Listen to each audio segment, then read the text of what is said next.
Welcome to Amit Shakil's 5858 War and Love Report. I am Amir.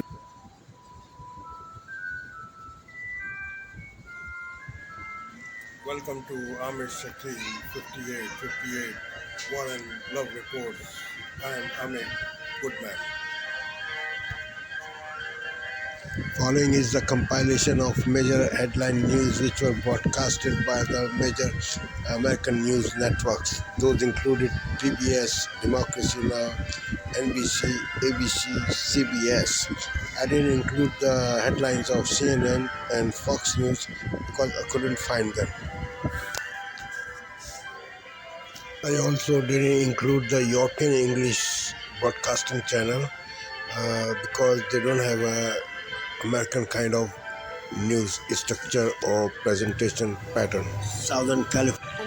On the News Hour tonight, Congress returns to Washington, facing a deadline to keep the government funded and concerns about Senate leadership. The former leader of the far-right militia group, the Proud Boys, is set for his role in the January 6th attack on the U.S. Capitol. And Saudi Arabia and Israel move closer to normalizing relations after decades of animosity, but many questions remain.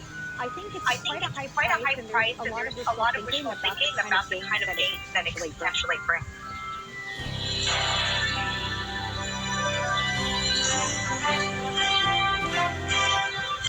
The News Hour. U.S. senators are back to work in Washington today after a month-long recess. The return sets up the start of a high-stakes showdown to prevent a government shutdown by the end of the month. That will be a tough task. The Democratic-led Senate and Republicans in the House currently do not see eye to eye on spending priorities. The Senate gavelled into session days after Senate Minority Leader Mitch McConnell appeared to freeze up for more than 30 seconds during a press event in Kentucky, the second such incident in as many months. Today, while speaking on the Senate floor, McConnell referenced the episode but did not discuss it in detail. Now, one particular moment in my time back home has received its fair share of attention in the press over the past week. But I assure you, August was a busy and productive month for me and my staff back in the Commonwealth. The Washington Post's Leanne Caldwell joins us now from Capitol Hill. So, Leanne, let's start with concerns about Senator McConnell's health. His office released a letter today from the Capitol's attending physician. What did it say? What's the level of concern among McConnell's Senate colleagues about his well-being? Hey, Jeff. So, before the Senate even came into session, McConnell's office did release this letter from the attending physician, as you mentioned, trying to get ahead of the controversy and the questions swirling around his health. What the letter said is that there is no evidence of a seizure disorder, that there's no evidence of movement disorder such as Parkinson's or of a stroke. And so that was an attempt to tamp down on any questions. As far as what his Republican colleagues are saying, there are still some concerns about wanting to know more information, about wanting to know the full story. But I will say he has the support of his fellow Republican leaders. The number 2 Senator John Thune said today that he has the full support of McConnell, but it will be a topic of discussion among Republicans as they meet for their weekly conference lunch tomorrow, Jeff. Well, when the House returns, the first order of business will be funding the government before September 30th deadline or face a government shutdown. The two chambers, as Amna mentioned, are far from agreement, in large part because far-right House Republicans are making their demands known. So what's the latest? So the Senate did come back into session, and I spoke to Senate Majority Leader Chuck Schumer in an interview that published this morning, and he said it is up to Kevin McCarthy, the House Speaker, on if there is a government shutdown. It is because McCarthy can choose to go the bipartisan route and ensure that there is no shutdown, but McCarthy has not committed to that yet. But it does seem like McConnell and Schumer are on the same page. In McConnell's floor statement page in McConnell's floor statement today. He addressed it. He's saying that the government needs to keep its lights on, and that also the government needs to fund money for Ukraine and money to help all the people who have been impacted by disasters. And so this is really going to be a showdown, but it's going to be up to Speaker Kevin McCarthy on if he's going to do this a bipartisan way or if he's going to appease his far-right members that lead them to a shutdown. Well, shifting our focus back to the upper chamber, Senator Tommy Tuberville, the Republican from Alabama, he's facing new pressure to release his holds on military promotions. The secretaries of the Navy, the Air Force, and the Army wrote a rare joint op-ed accusing him of putting national security at risk. Is there any evidence based on your reporting that will soften the hard line that Tuberville has drawn here? There isn't. There's been a lot of pressure on Tuberville for months now, coming from Democrats, coming from leaders of the military, including Defense Secretary Austin, including Joint Chief of Staff General Milley, who I spoke to recently, and said that there's a real readiness problem with these holds. But Tuberville insists that he is holding a line, and it's the military and Democrats who need to compromise here. He thinks that he has the support of Alabama Republicans, his Alabama constituents, and so there is no sign yet that there's going to be any sort of breakthrough on these military holds. Leanne Caldwell of the Washington Post. Good to see you as always, friend. Thanks for being with us. Thanks, Jeff.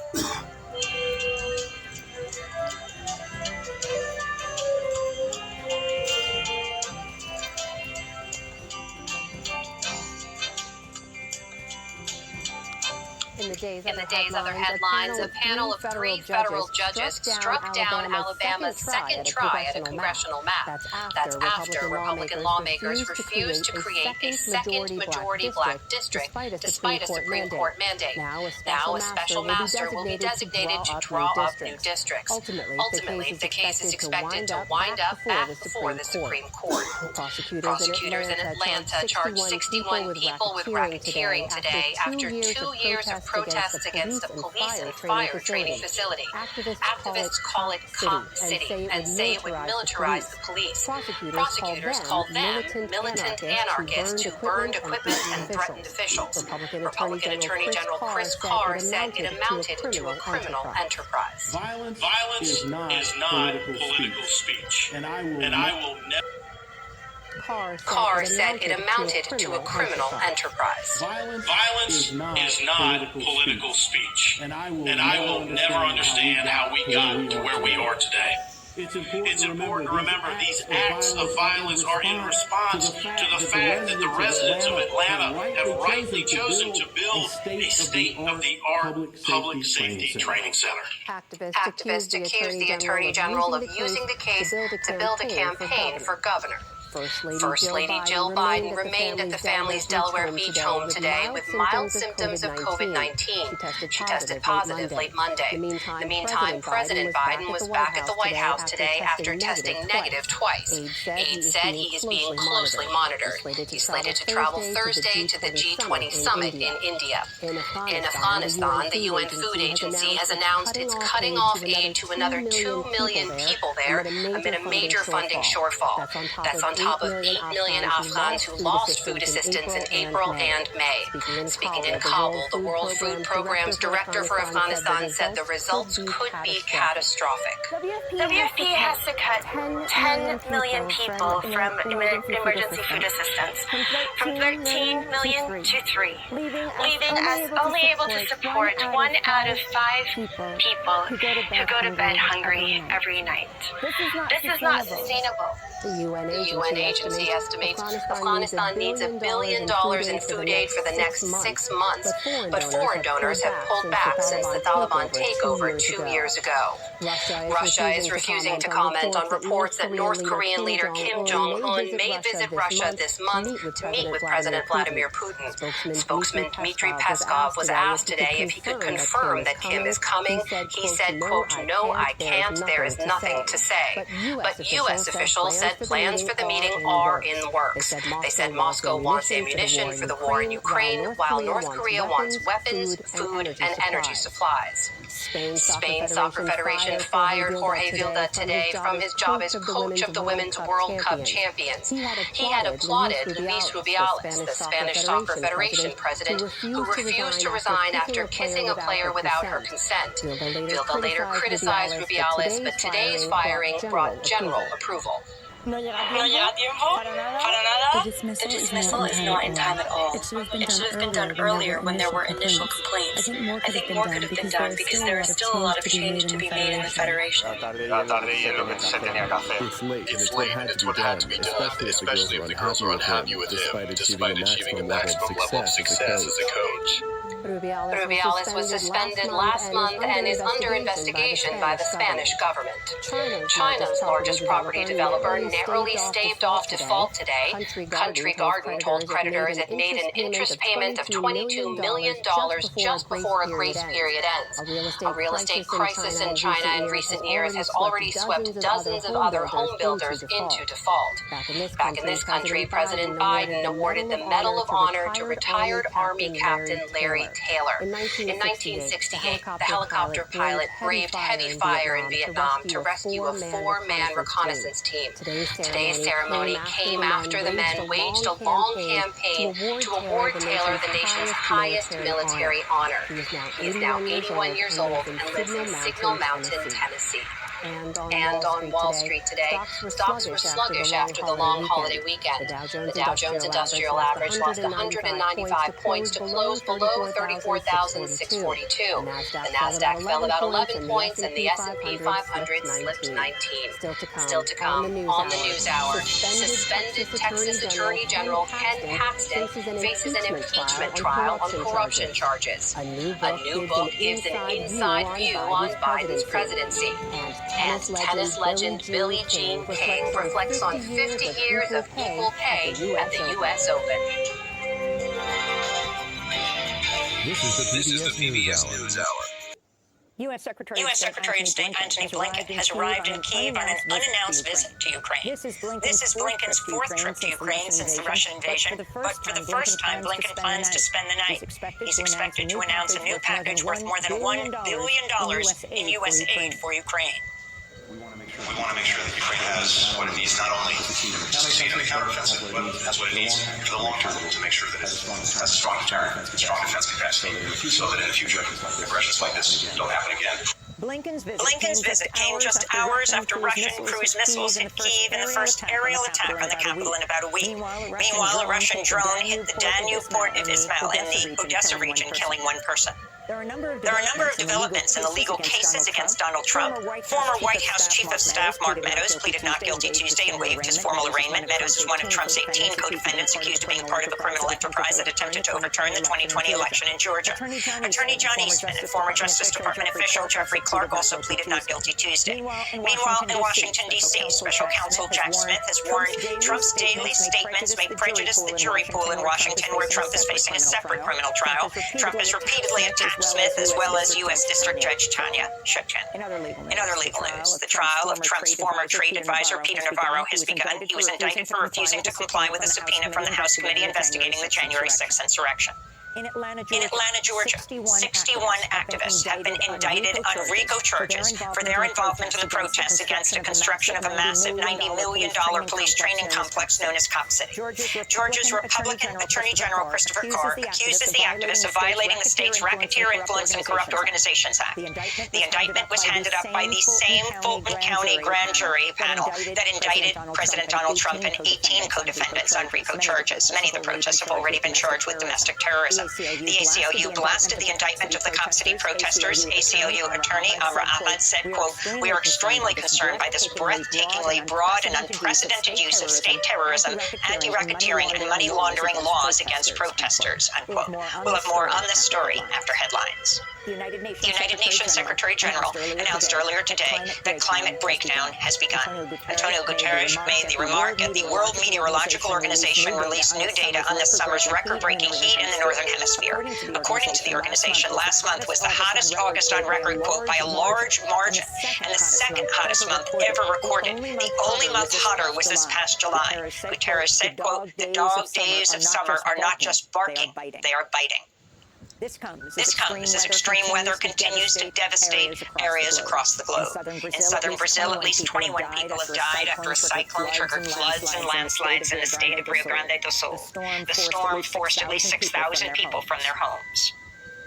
I feel devastated. I lost everything. There are many people who lost much more, but here at home I have nothing left. In other climate news, a massive rainstorm hit Greece, Turkey, Bulgaria, killing at least 7 people. In Istanbul, about a dozen people had to be rescued from a library after being stranded by floods. Parts of Greece recorded more than 30 inches of rain. The storm comes as Greece just begins to recover from record-breaking wildfires.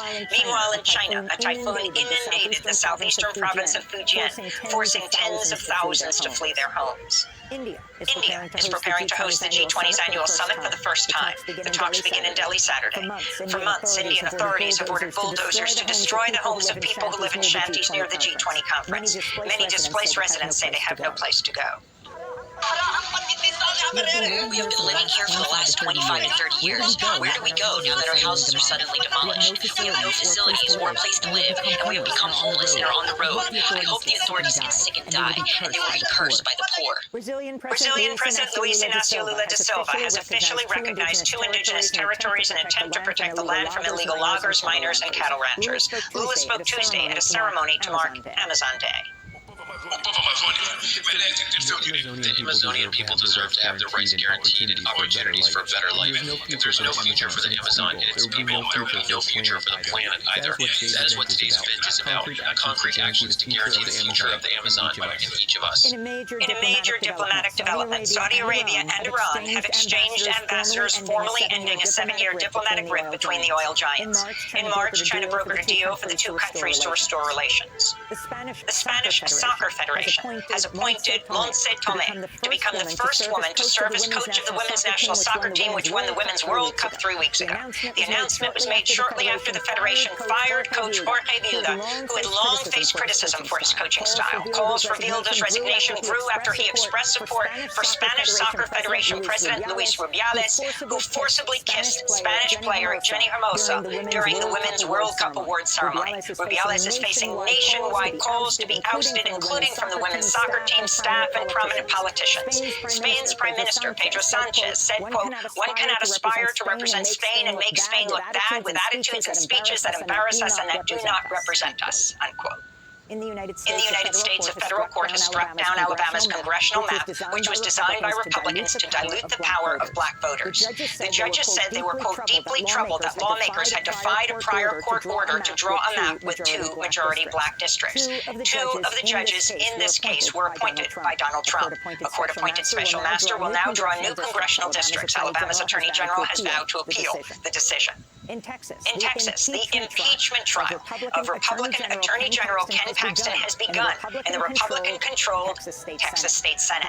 Paxton has pleaded not guilty to all 16 articles of impeachment. He is accused of abusing his office, bribery, and obstruction of justice. Here in New York, the police department has agreed to change how it responds to protests after reaching a settlement in lawsuits stemming from the department's violent response to the Black Lives Matter protests in 2020. The NYPD reached the settlement with New York Attorney General Letitia James, the Legal Aid Society, and the New York Civil Liberties Union. As part of the settlement, the NYPD agreed to stop using a tactic called kettling to trap and arrest protesters. Other key elements to the settlement include the creation of a new oversight committee to assess how police respond to protests. New York Attorney General Letitia James said, quote, "Too often, peaceful protesters have been met with force that has harmed innocent New Yorkers simply trying to exercise their rights. Today's agreement will meaningfully change how the NYPD engages with and responds to public demonstrations in New York City," she said.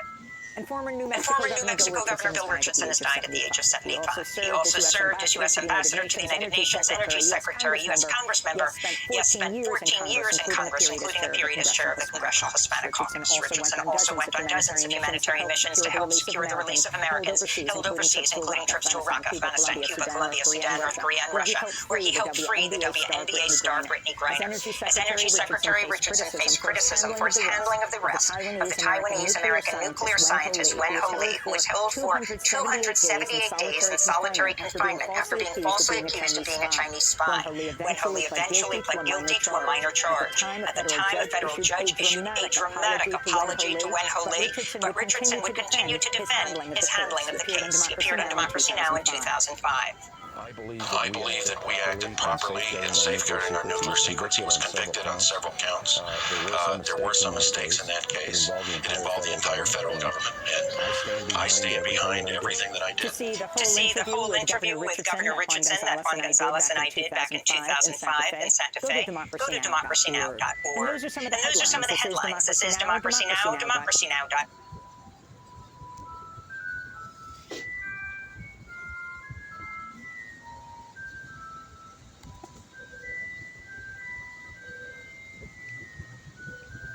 Tonight, the national leader of the far-right Proud Boys handed the longest sentence to date for the January 6th attack. The group's former chairman, Enrique Tarrio, sentenced to 22 years in prison after he was convicted of seditious conspiracy for plotting to attack the Capitol.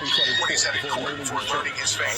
Also this evening, new images revealing that escaped killer in Pennsylvania has slipped through the police perimeter, where the search is being expanded as schools in the area shut down. Convicted double murderer Alec Murdaugh seeking a new trial. The accusations of jury tampering his attorneys are making against a court clerk. The new tropical storm being forecast to become a major hurricane and the record-breaking September heat alerts across 19 states. Senate GOP leader Mitch McConnell back on Capitol Hill after that health scare last week, with the Capitol position ruled out as the cause. President Biden masking up again at the White House after First Lady Jill Biden tests positive for COVID. The precautions being taken as COVID cases rise. The ways to escape Burning Man after 70,000 were trapped in mud for days and a new uproar. The trash left behind, and the heroic act that earned the Vietnam War pilot the long-deserved Medal of Honor.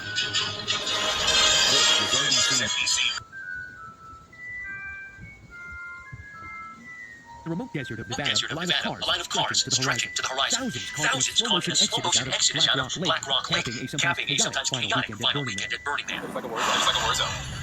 Like Mad Max. No public announcements, no instruction, no information, no way to call, no way to get news. They shut the water down. Many hours. The so-called burners, attendees of the night event, typically filled with parties, DJ sets, meditation sessions, and art installations, stranded for days due to heavy rain. Those monsoonal rains have changed everything, turning this lake bed into a mud pit that traps everything: RVs, shoes, people. But now, the roads have dried out enough that exodus has begun. Never Dumas took videos of the sludge created by the storms. This much mud under our feet that just stinks. She sent it to a friend, and within hours, featured in the New York Times, Wall Street Journal, and on German TV. I'm so good. Which is really funny because we didn't even know that it was poisoned picked up by the media until we got a text message from one of our campaigns. And all of a sudden, the world became aware that treasure around in shopping bags at Burning Man. And don't ask about the portable toilets. What was miserable were the porta potty situation. Were they actually overflowing? They weren't sure. You have to wander around and find one a bit further away. 32-year-old Leon Reese dying over the weekend amid the aftermath of the monsoons. That death, authorities say, is still under investigation. At one point on Sunday, the situation seemed so dire, White House briefed President Biden about it.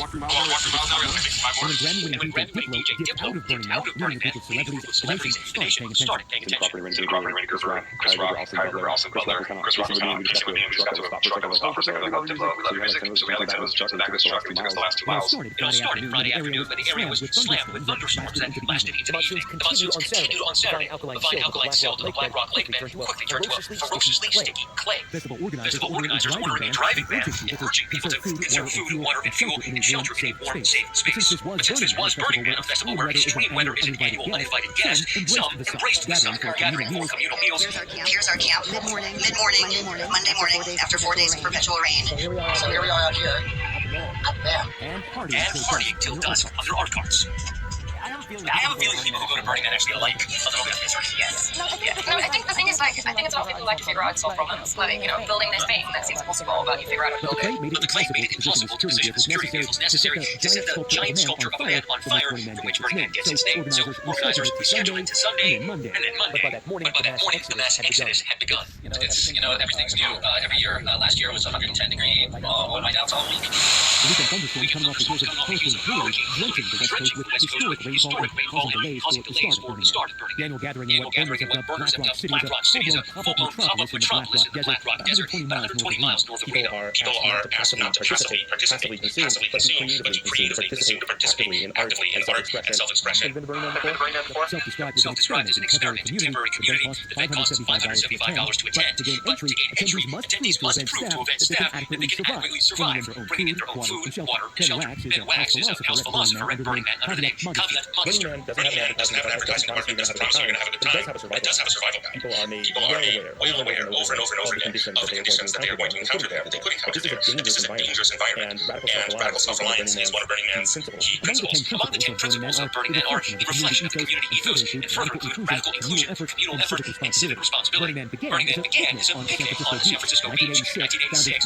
founders Larry Harvey and Jerry James rode a driftwood statue of a man on Baker Beach, tracking hundreds annually before moving to Black Rock Desert in 1990. In 1997, Nightline was on site speaking with Harvey. We create just enough words so that this spontaneous, natural, reoccurring process called culture, which is one of the interactions of people that no one can plan and that no one can control, will begin to happen. In 2004, the Burning Man Regional Network launched Exporting the Culture Globally. Before that time, if you wanted to think of yourself as a burner, you had to go to Black Rock City. Now, you can be a burner anywhere. It wasn't just an event, it was a culture. Attendance and attention exploded in the early 2010s. Social media and superstars turned their eyes towards the desert. It's like not a massive playground for the rich. In fact, narrative often creates the problem that people who really build the city and participate in it and are most involved in Burning Man are rendered invisible.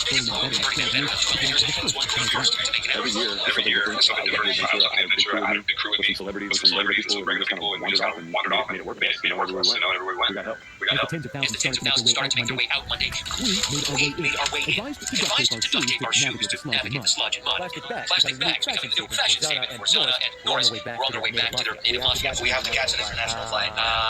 We tried to change the tickets, and it was getting way too expensive. The duo grabbing a $300 taxi to Reno. We found Alex stuck in ankle-deep mud after helping a fellow burn around. It was nice of you to stop and try to help someone. Yeah, that's what you do. What's your plan? Well, the easiest plan in the world is just wait it out. I mean, it's just you know, like this was a Fall River here. At one point, that jam 5 miles long. The burners making the best of it. But not everyone was so sad. So you were trying to leave for days now. Yes, that's why we're now. Siblings Garrett and Harley Goldberg documenting the rough past few days, watching cars spinning out of the clay. Pretend until you Friday at sundown. And it's now 5 p.m. Monday. We're just getting off to dirt road. Today, though, a breakthrough. We made it to Bishop. They're successfully making their way out of Black Rock, now heading to San Diego. 7 p.m. Almost home. It put a very sour taste in our mouth, or in my mouth, and it's going to make me rethink. Still, many felt deep community in that chaos. I just gotta do adventure. That's whatever. I'll be there next year. This year's freak weather testing the limits of Burning Man's ethos. First rule of Burning Man's radical self-reliance, so your job is to make sure you get it, and make sure you have enough to survive. If you don't, people don't. Hi everyone, George Stephanopoulos here. Thanks for checking out the ABC News YouTube channel. If you'd like to get more videos, show highlights.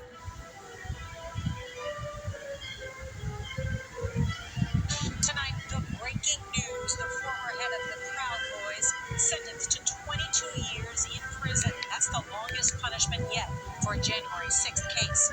But prosecutors say Enrique Tarrio was the leader of a conspiracy. Here are tonight's headlines.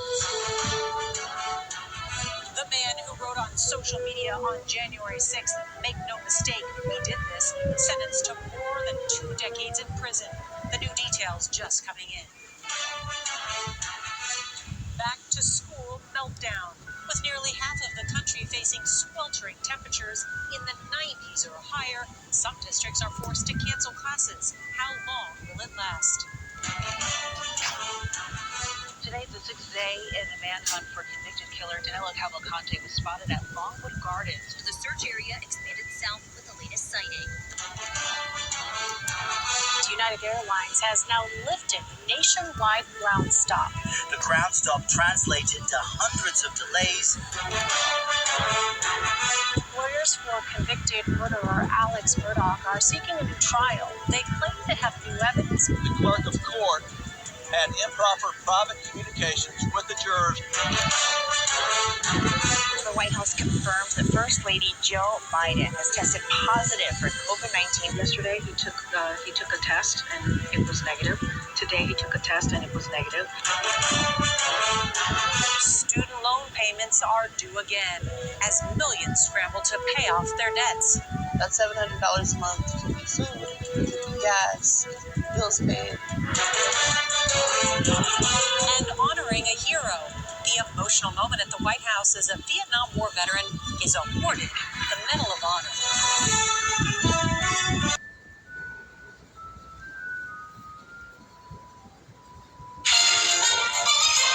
On this Tuesday night, reading, writing, arithmetic, and resignations. It is a crisis situation. What's causing the nationwide shortage of teachers? The Ontario Premier under pressure over the Greenbelt. They're going to review the whole process. The reaction and what's at stake over this contentious land swap. Convoy leaders on trial, what the prosecution hopes to prove, plus whom the defense is trying to stop from testifying. And flipping the script, how Hollywood strikes can't stop some big stars from attending Canada's biggest film festival. Good evening and thanks for joining us. Well, there was plenty of excitement, no doubt, some butterflies and tears for little ones. As students of all ages headed back to class today, it's time for them to reconnect with friends and meet new teachers. But teachers are in short supply these days across Canada, especially in Quebec. More than 8,500 positions there are unfilled. 1,800 teaching positions are full-time. 6,600 are part-time. Neetu Garcha reports on the hardest-hit areas and what's behind the critical shortage of educators. Their backpacks are filled with school supplies, but the supply of teachers in schools across Canada is low. I think it all comes back to lack of funding. It's not as much as we need. We are in a crisis situation. Funded, so teachers are not working to the bone, having major health issues, mental health issues that make them quit the profession. Overworked and underappreciated, teachers across Canada, their unions and school boards are sounding the alarm about the impact on them and students. We are pulling from our specialized teachers to fill classrooms. And so those kids that need the additional supports aren't receiving them. Even folks that have been in the system for 20 plus years, they're leaving. Students are heading back to classes here in BC a day after the Premier acknowledged the shortage as a serious issue not limited to teachers. Yes, there is a challenge getting teachers, but there's... Thank you for watching and privilege of your time. This is Amir Shakil 5858. I am Amir Woodman. Have a good life.